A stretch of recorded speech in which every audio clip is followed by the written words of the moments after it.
America को अपने advance missile defence system थाड पर बहुत गर्व था।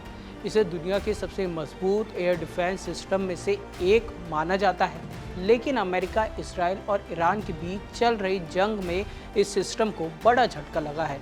रिपोर्ट्स के मुताबिक ईरान ने एक मिसाइल हमले में अमेरिका के थाड रेडार सिस्टम को नष्ट कर दिया, जिसकी कीमत करीब $300 मिलियन यानी 2730 करोड़ बताई जा रही है। बताया ये भी जा रहा है कि ये रेडार सिस्टम जॉर्डन में मौजूद एक अमेरिकी सैन्य अड्डे पर तैनात था।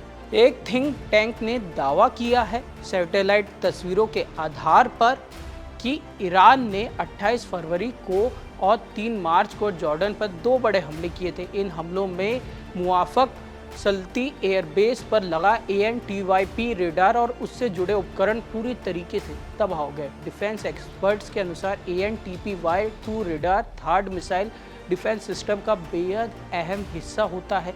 ये रेडार दुश्मन की मिसाइलें, ड्रोन और लड़ाकू विमान को दूर से पहचान कर उनकी जानकारी सिस्टम को देता है। इसके बाद इंटरसेप्टर मिसाइलों को दागदार उन हमलों को हवा में ही नष्ट कर देता है। लेकिन रेडार के नष्ट हो जाने से पूरे सिस्टम की क्षमता काफ़ी हद तक प्रभावित हो सकती है। अमेरिका के लिए ये नुकसान इसलिए भी बड़ा माना जा रहा है क्योंकि उनके पास पूरी दुनिया में ऐसे केवल 8 थाड सिस्टम ही मौजूद है। इनमें से एक जॉर्डन में, एक दक्षिण कोरिया में और एक गुआम में तैनात है। बाकी सिस्टम भी दुनिया के अलग अलग हिस्सों पर लगे हुए हैं। एक थाड बैटरी को चलाने के लिए करीब 90 सैनिक की ज़रूरत होती है। इसमें से 6 ट्रक लॉन्चर, 48 इंटरसेप्टर मिसाइल, एक radar technical fire control unit शामिल होते हैं। यानी सिस्टम का कोई एक हिस्सा भी नष्ट हो जाए तो पूरा नेटवर्क प्रभावित हो सकता है।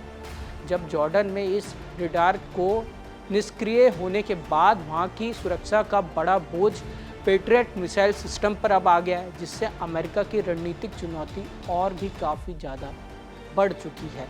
फिलहाल के लिए बस इतना ही। ऐसी खबरों के लिए देखते रहिए India.com।